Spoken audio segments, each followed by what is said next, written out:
it was like 4 in the morning, but it's very dark outside and the weather is doing a thing. Getting a lot colder than it was over the last couple of days. We were told that it was going to be colder towards the end of August, but we're in September. But okay, just to let you know that it's dark outside and that you're not dreaming. In fact, if you've not woken up because it's dark outside, please get up and leave because it's time.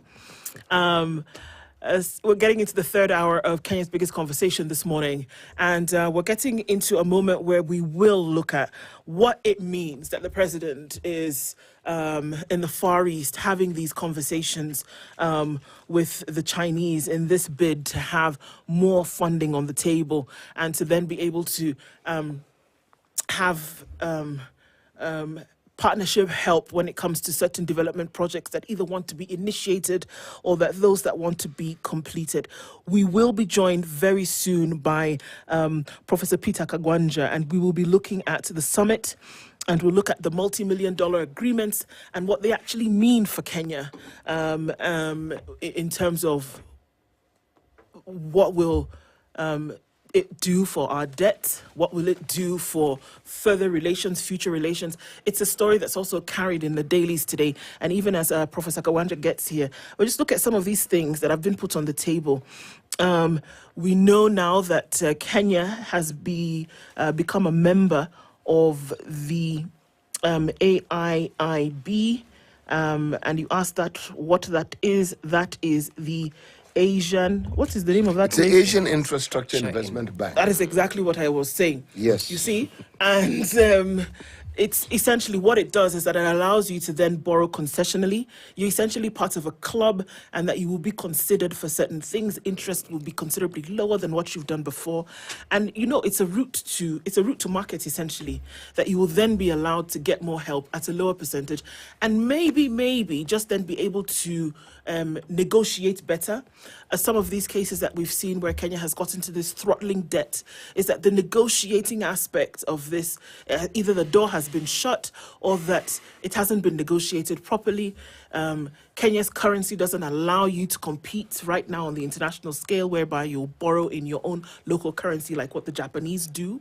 But, you know, here we are looking at a situation whereby on top of an already difficult situation, Kenya has gone back to the scene and said, you know what, you are our friend, and let us get into talks with you and hold our hand a little bit more. But then we're looking at the question of what it actually portends for Kenya's debt burden, which already is not good.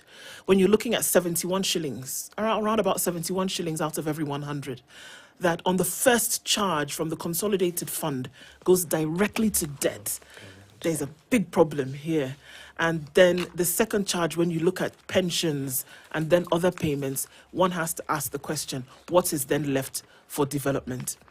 And I think this is a key conversation right now, because the president is having conversations that hinge directly on development. And some of the things that he has gone and said during these relations and during this summit, that what we are asking for is the funding that will go directly towards development.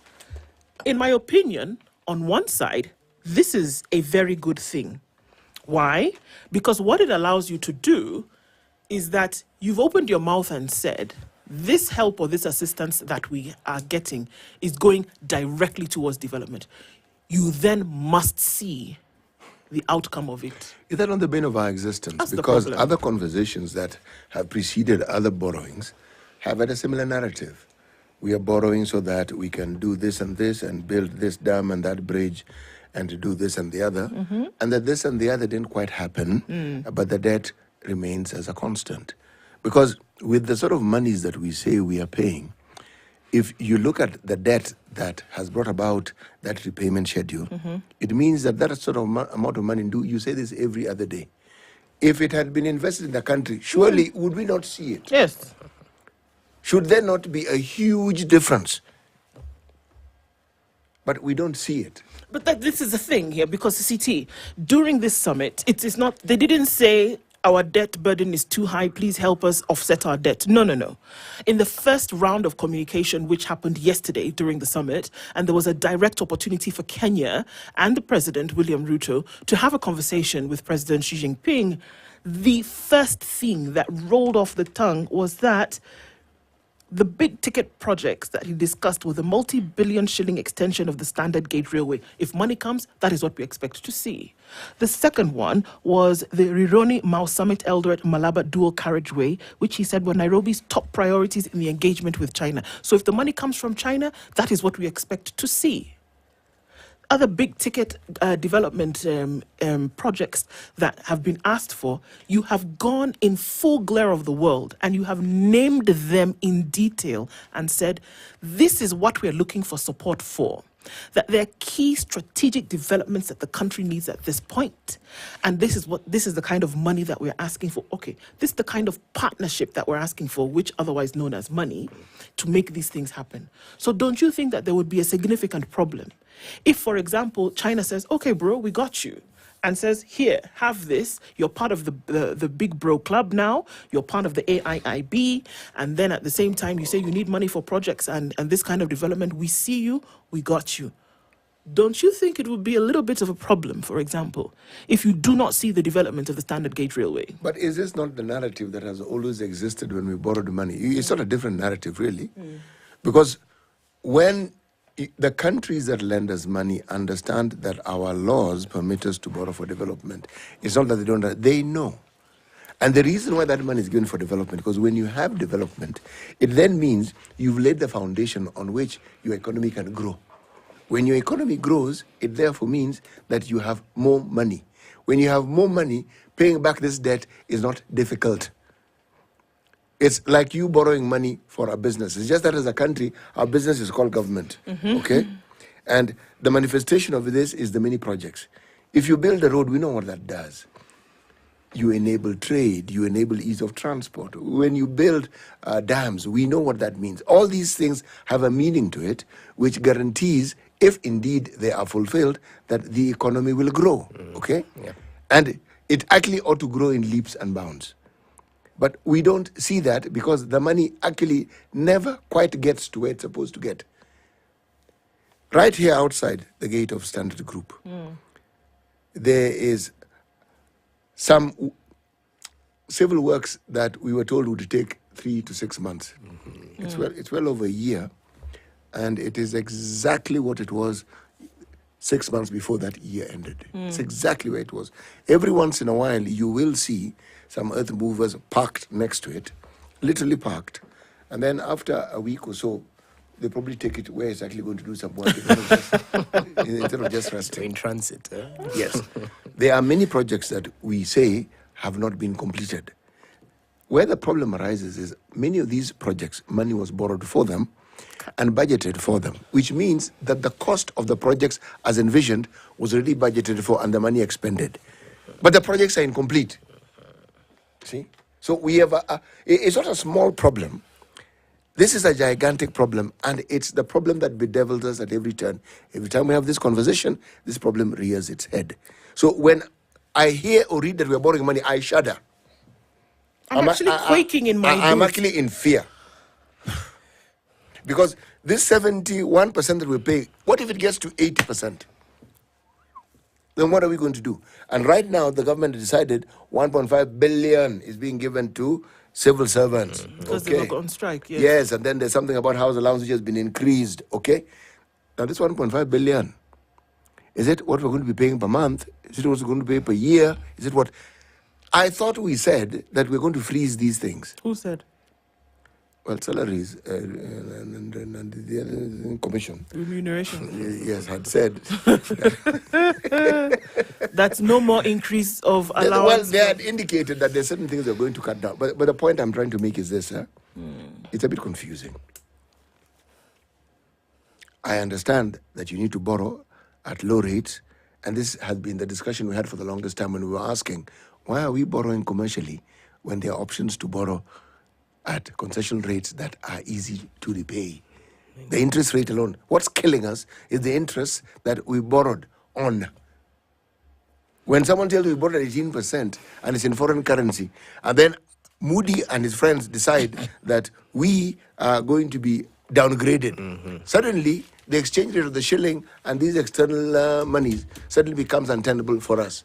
My issue is that there's a guarantee in my mind that the trajectory that will be taken is one that has been historically taken. That where is the guarantee? Because this money will come to Kenya in the billions. That what is the guarantee that these projects that have actually been cited are really going to be the ones that will be worked on? That what is the guarantee that this money will come into Kenya this year, and that in the next 2-3 years, you will actually see that the standard gauge railway will be upgraded, and that the Rironi Mau Summit Eldoret Malaba dual carriageway will actually be constructed To completion. to completion. That it is a very difficult situation, that there is mistrust to the point of distrust in government, that this will actually happen. And you know, On the back of what is already happening. That the 71 shillings that you pay towards debt repayment as this country is actually not enough to cover the debt responsibility. It's not enough. It's still not enough, and it's already a stifling position, and there's no problem in borrowing for development. In fact, it's provided for. There's provisory for it, but the problem is what you actually do with the funds when they come. And that it should be a very scary place for government if your people are a bit worried that, okay, fine, you've gone to get this money, but are you going to actually use it? Because if you don't use it for what it's meant to be for, the responsibility of paying it back is not maybe, it is not if, it is on the backs of Kenyans. you have to. Yeah. And you know, what you're raising brings into contention that perhaps IMF is a necessary evil. Because at the end of the day, we might need someone to police these funds to ensure that they go to the intended purpose. As simple as that. Because it earlier on mentioned that we were downgraded by Moody's, Fitch, and the likes. It begs the question, the impact on accessing credit, especially from the global north. And perhaps this is one of the reasons why we are moving forward, as President William Ruto said, looking to the east this time round.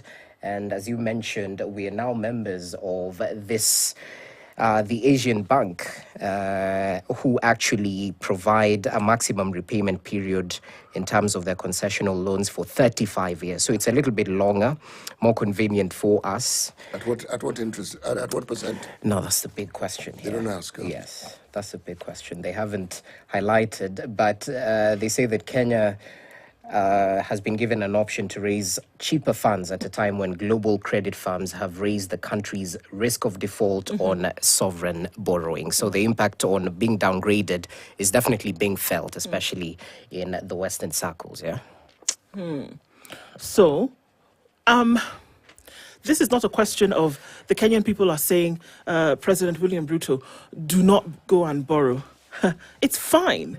But I think the sentiment here is, as you do, can we actually make sure that what you have said you're going to get this partnership funding for will actually live out that reality? That can we actually see this dual carriageway? Nobody needs to tell us anymore, because I think we already know that when you have infrastructure in the country, it opens up so much. Whether you're talking about route, absolutely. You're talking about development, because people have a place whereby, I mean, real estate is going to flourish. The route to market is going to be opened up considerably. That you have people then who will be able to apply routes in a less amount of time. Can you imagine if people were able to traverse the country in a matter of hours as opposed to days, which is the situation today? And a dual carriageway like this, which is being proposed, is going to take you well across the country in a very short period of time. What does that do for business? What does that do for development? What does that do for people who are taking their goods from farm to market? What does that do? And it is immeasurable in terms of the value then that it's going to be able to create. But the problem is that somewhere between receiving the money and the dream and the goal, something happens in between there.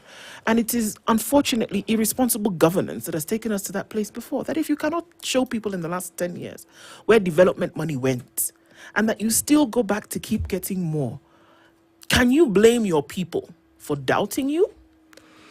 Can you blame your people for having that sense of the unknown? that you actually don't know that when you go for a summit like this as African nations, because you know that you need money in the interim to get things done, but that your people doubt whether they will actually be used for those projects, there is a problem. You know, this borrowing spree began in the Uhuru government, and it was commented on then, and it was spoken about then. And what we are now questioning and talking about was envisioned then, and the borrowing didn't stop. Laws were broken in the process. Parliament did what it normally does, slept on the job, and then all manner of things just sort of like slipped by. But the net result is we are where we are. So really, if we had 10 years of borrowing that got us to where we are, and we could see what it was that had been purposed, and we then see what it is that actually got done, our lived experience tells us that we have every reason to doubt, and to doubt seriously, that new borrowing is actually going to bring about change. Or we're going to deviate from what we saw in the previous 10 years. Because if the amount of money borrowed is representative of what we saw in the last 10 years, then we don't want to borrow. Nope. We do not want to borrow. But there's a budget hole. How do we fix that if we can't borrow? Well, let me ask the question, okay? Because we have determined that we will keep borrowing to fix the this budget deficit that we keep speaking of, we've asked a simple question. Have we tried living within our means? We collect 2 trillion or thereabouts. Have we tried fitting into this 2 trillion? Then someone will tell you, well, you know, there's this 70% of our budget that we need to for repaying loans. Ask the other question. Who says we cannot renegotiate these loans? We've been paying the loans. We've never defaulted. And loans are loans, whether it's from your local bank or it's an international lender. If you have a record of paying those debts, you can always have a conversation. Always. They underline always. You can always say, look, this is where we are. This is what... We need a breathing space for at least a year. And why am I mentioning a year? Because we've seen it done.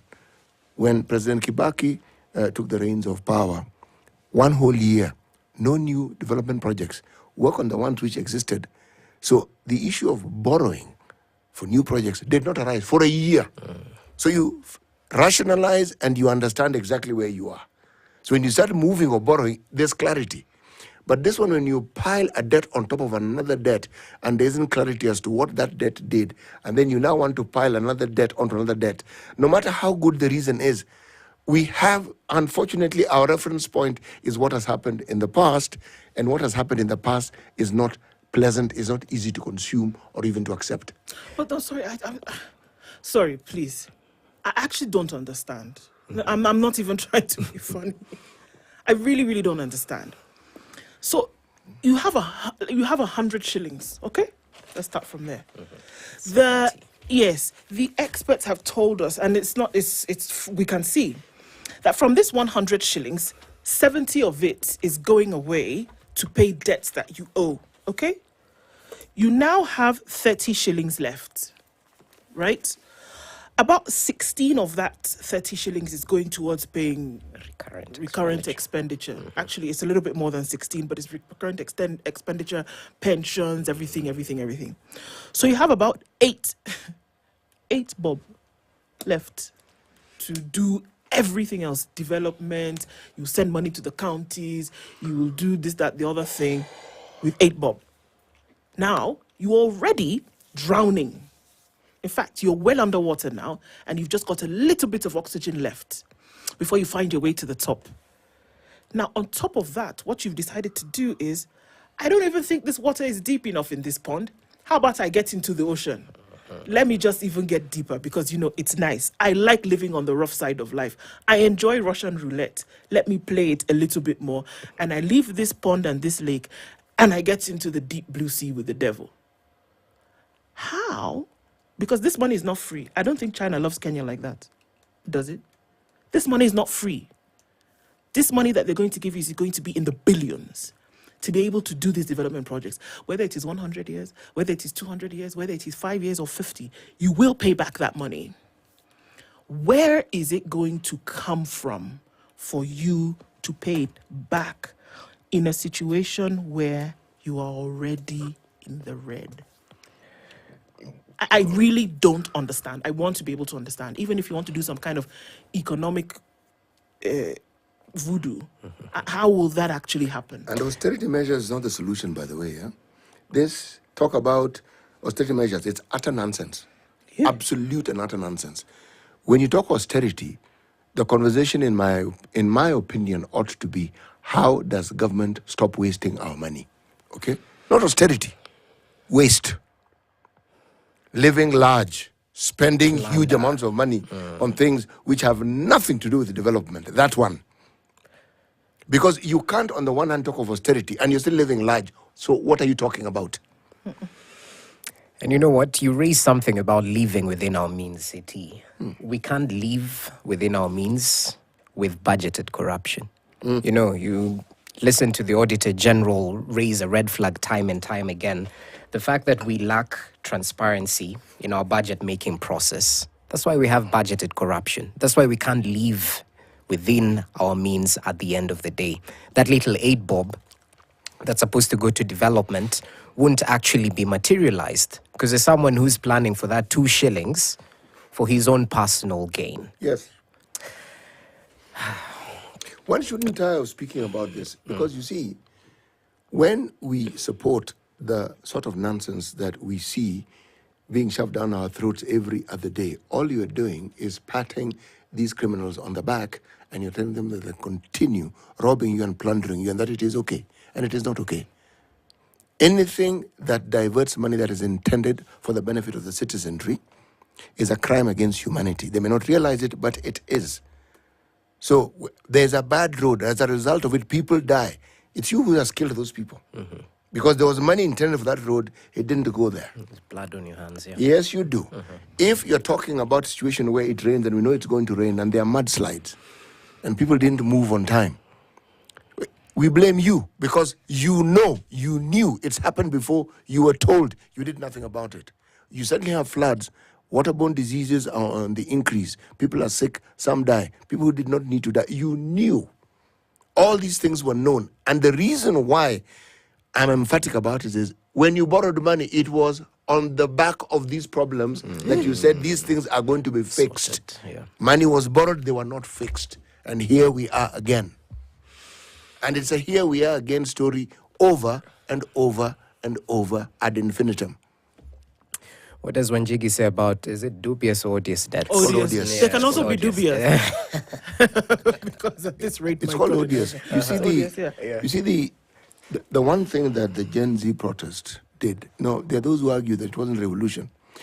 Yes, if you look at revolution in the physical sense where historically it involves people rioting, people dying, things being burnt, yeah, then you could say it wasn't. But if you're talking about the challenge of a mindset and the challenge of the thought process and the overturn of leadership from a physical standing on a rostrum to issue all manner of things to a leadership that is based on thought, then it was a complete revolution. Because you actually saw manifest issues. Issues. We want this finance bill is this issue.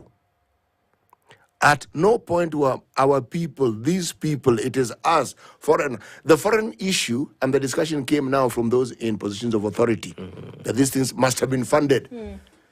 The citizens who live in this country, who haven't been jaded like yours truly here, by years of putting up with this utter nonsense, people who are determined not to put up with it were saying, actually, apart from just saying it, we are not going to put up with it.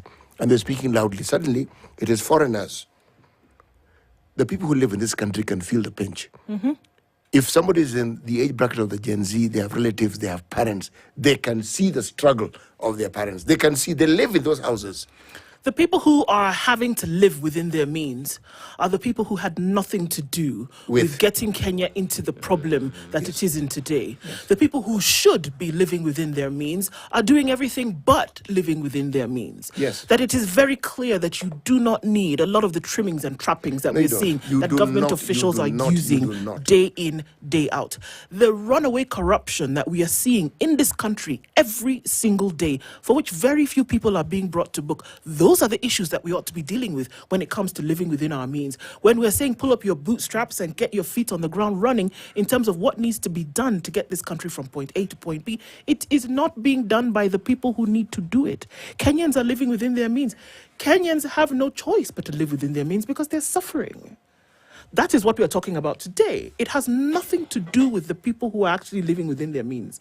But the people who should be living within their means And are the not. protest that we saw was because those means within which people were living was now being reduced further. So you're being asked, okay, so you already living with the bare minimum. So what is below the bare minimum? Hey, tighten your belt. There's nothing to tighten it around. No In fact, the belts. belt has gone. The belt is gone. Let's take a break and we're going to come back and continue what's left of this conversation with Professor Peter Kagwanja. It's 26 minutes to 9 a.m.